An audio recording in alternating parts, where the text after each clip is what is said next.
કે અમારી સરકાર અમે કરીશું તે થશે। અમને કે લોકો એ નેતાઓ હમણાં ભાષણમાં કહેતા હતા કે ચૈતરભાઈ અમારો વિકાસ જોવા આવે, અમે આ વિકાસ જોવા આવ્યા છે ભાઈ તમારો। તમને શરમ આવી જોઈએ। આ જનતાએ છે કે ડાયવર્ઝન પોતાના ખર્ચે બનાવ્યું છે। આ જનતા ડાયવર્ઝન પરથી તમે ગાડીઓ લઈને ઉતરતા હશો તો તમને શરમ આવી જોઈએ। તમારે ઢાંકણીમાં પાણી લઈને ડૂબી મરવું જોઈએ।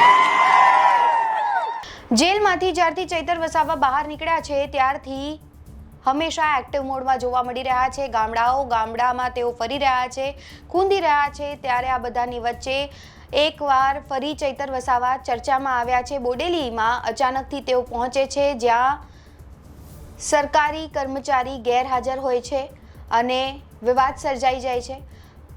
વાત એમ છે કે બ્રિજના મુદ્દા પર ચૈતર વસાવા હવે લડી લેવાના મૂડમાં જોવા મળી રહ્યા છે, જેને લઈને જે કેટલાય સમયથી કામગીરી ચાલી રહી છે તેને લઈને જ્યારે નિરીક્ષણ કરવા માટે પહોંચે છે ત્યારે કચેરીમાં તમામ જે અધિકારીઓ હોય છે એ ગેરહાજર હોય છે। માત્ર ને માત્ર ઓફિસ બોય હોય છે, જેના કારણે ચૈતર વસાવાએ અનેક પ્રકારના ગંભીર આક્ષેપો છે એ કર્યા છે અને સોશિયલ મીડિયા પર અત્યારે ચૈતર વસાવાનું આ વિડીયો છે એ પણ ખૂબ જ વાયરલ પણ થઈ રહ્યો છે।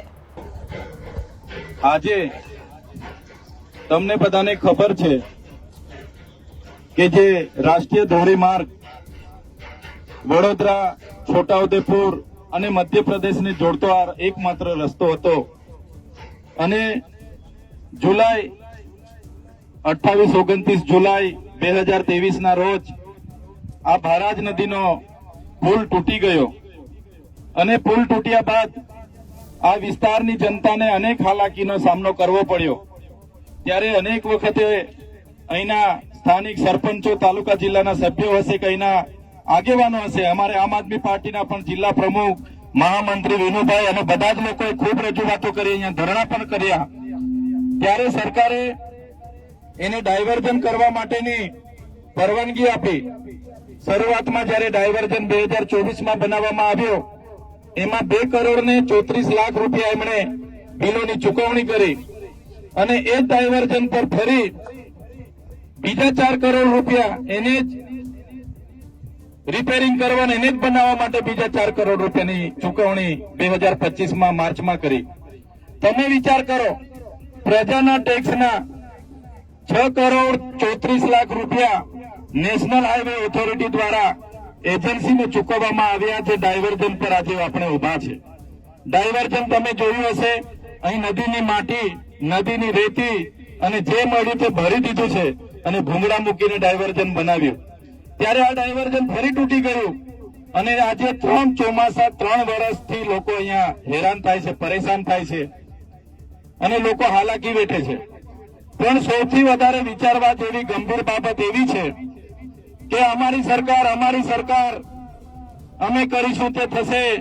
અમને કે લોકો એ નેતાઓ હમણાં ભાષણમાં કહેતા હતા કે ચૈતરભાઈ અમારો વિકાસ જોવા આવે, અમે આ વિકાસ જોવા આવ્યા છે ભાઈ તમારો। તમને શરમ આવી જોઈએ। આ જનતાએ છે કે ડાયવર્ઝન પોતાના ખર્ચે બનાવ્યું છે। આ જનતા ડાયવર્ઝન પરથી તમે ગાડીઓ લઈને ઉતરતા હશો તો તમને શરમ આવી જોઈએ। તમારે ઢાંકણીમાં પાણી લઈને ડૂબી મરવું જોઈએ।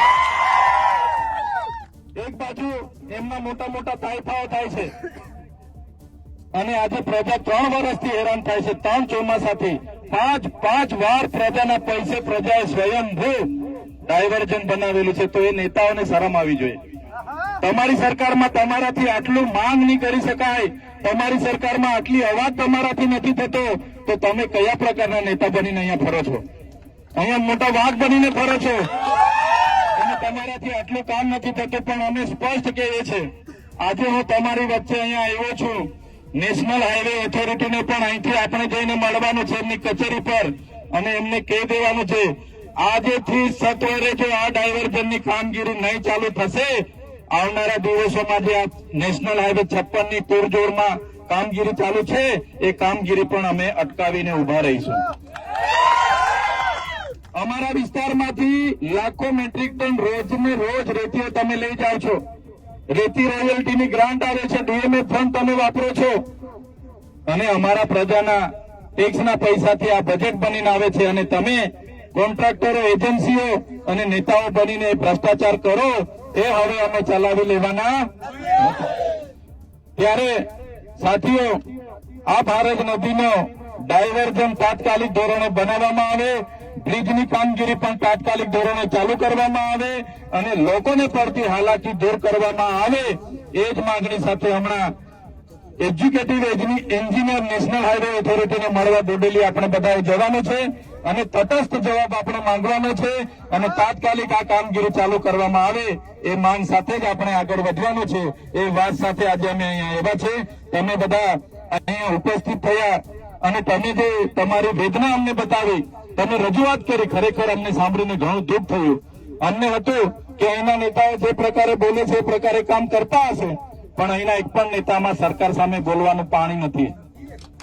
એક પણ નેતામાં સરકાર સામે બોલવાનું પાણી નથી. એ જોયું છે. હવે આપણે આવ્યા છે. હવે જો કામગીરી નહીં થશે તો આપણે સરકારને બતાવી દઈશું કે આ વિસ્તારના લોકો પણ કોણ છે. આવનારા દિવસોમાં જો આ કામગીરી સત્વરે ચાલુ નહીં થાય તો નેશનલ હાઈવે 56 માં જે હમણાં ઝાડો કપાઈ રહેલા છે, હજારો ઝાડો રોજના કપાય છે, એ પણ અટકાવી દઈશું. નેશનલ હાઈવેની કામગીરી પણ અટકશે. જો અમારા લોકોને ન્યાય નહીં મળે તો અમારે એ રસ્તે પણ જવું પડશે. એ જ વાત સાથે હમણાં અહીંથી અમે નેશનલ હાઈવે ઓથોરિટી બોડેલી કચેરી ખાતે જઈ રહ્યા છીએ એજ્યુકેટિવ એન્જિનિયરને મળવા માટે. ત્યારે તમે પણ અમારી સાથે બધા પધારો એવી સૌને અપીલ કરું છું. ધન્યવાદ. જય આદિવાસી, જય જોહાર.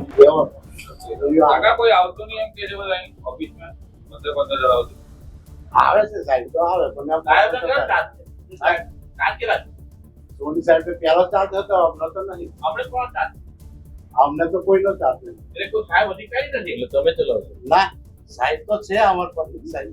ક્યાં સાહેબ એને જ બોલાવો. સોની સાહેબ એને બોલાવો. સોની સાહેબ ને બીજો અમને નથી ચાર્જ. અને આવે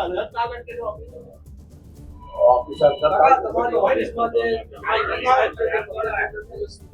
ના એટલે આગળ પેલી સિંચાઈની બોગસ ઓફિસ અહીંયા પકડાયેલી એવી તો નથી ને? આ રિયલી છે ને? રિયલી છે. આ ખરેખર તમે સરકારના કર્મચારી છો તો કેમ પેલા એજ્યુકેટિવ એન્જિનિયર કેમ અહીંયા હાજર નથી ભાઈ?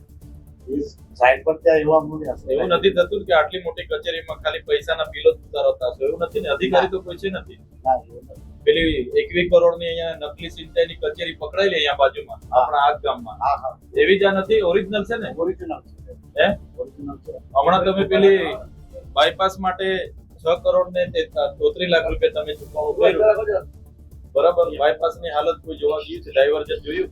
ડ્રાઈવર તો અમારી સાઈડ પર છે. એનો નંબર લાવો ને, ભાઈનો નંબર લાવો, અમે ફોન કરીએ. એટલે અમે આવવાના એટલે ગાયબ થઈ જવાનું. સાહેબ ફોનો બંધ કરી નાહી જવાનું. પુલ પર ગયેલા છે સિવર પુલ પર. આટલી મોટી જવાબદારી લઈને અરે ભાઈ તાર પુલ પરથી જ અમે હવે નંબર આપો એવું કેમ? તમે બીજી બધું નંબર લાવો. અરે પુલ પરથી તો અમે આવ્યા. એટલે સાહેબે 10 15 કોલ કર્યા તેમ છતાં તો ઉપડતા નથી.